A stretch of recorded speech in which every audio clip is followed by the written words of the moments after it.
Mrs Ibrahim, आपको कोई misunderstanding हुई है।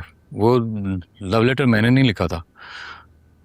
आपने देखा होगा कि उस पर मेरा नाम नहीं लिखा हुआ, तो आप कैसे कह सकती हैं कि वो मैंने लिखा है। आगे बोले। आप बहुत स्ट्रिक्ट हैं, लेकिन मैं आपसे रिक्वेस्ट करूंगा कि इस बात को मेरे घर तक ना लेके जाए। मेरी अम्मी मुझे छोड़ेगी नहीं। वो झूठ बोल रही है, वो झूठी है बिल्कुल।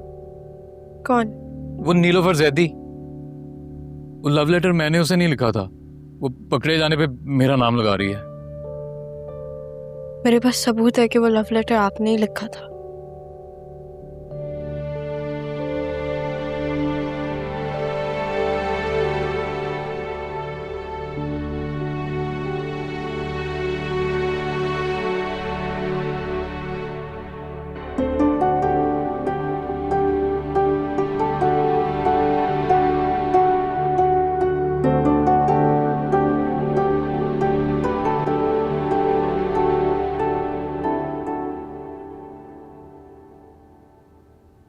अम्मी, अम्मी, मेरा शो हिट हो गया है।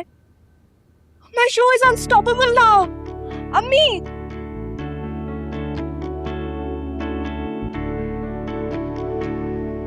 नाजिश, क्या हो गया? अभी तक इस तरह बिस्तर में पड़ी हुई हो? जैसे गाय और भैंस के लूला करके पड़ी रहती हैं। भाई ये गायों भैंसों से मेरा ऐसा कोई बहनापा नहीं है कि मैंने उनकी आदतों पे इतना गौर किया हो।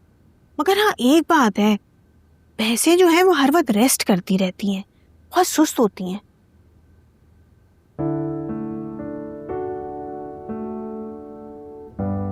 क्या बात है नाजिश, कुछ परेशान हो? परेशानी अब दूर हो गई हैं। इतने प्यारे तुम्हारे बच्चे हैं, ऐसे इशारों पे नाचने वाला तुम्हारा शौहर है। जानते हो तुम इम्तियाज भाई कितना डरती हैं तुमसे। बहुत ज्यादा, बहुत डराती आई हूँ, इसलिए तो बिल्कुल सही ट्रैक पे जा रहा है। ओए अल्लाह, मैंने भी इतनी कोशिश की आमिर को डराने की, मगर कमबख्त उसकी माँ बहन ने ना ऐसी उसकी पक्की ट्रेनिंग कर रखी है कि बस वो डर के ही नहीं देता।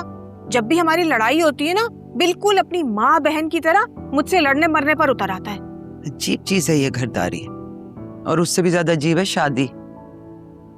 भाई देखो, मुझ जैसी लड़कियां जो होती है ना, जिन्हें कोई जॉब वॉब करने का शौक नहीं होता, उनके लिए ना शादी सबसे अच्छी चीज होती है।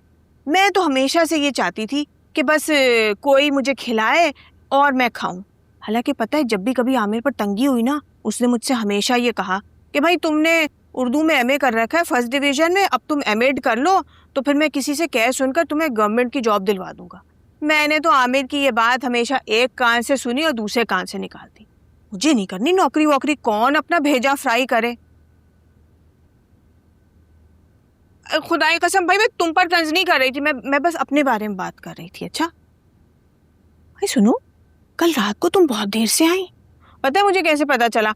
मैंने ना कल रात को ना मेरे ख्याल में ज्यादा कलेजी खा ली थी, तो फिर मुझे अजीब सी बदहजमी होने लगी।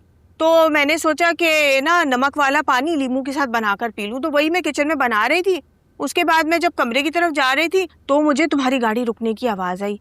आजकल सर्दियां है ना, तो आवाजें बहुत गूंजती हैं। इतना लंबा स्क्रीन प्ले क्यों रूसा?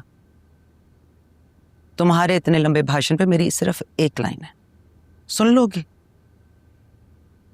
या फिर तुम्हें दूसरों की बातें सुनने की आदत ही नहीं रही?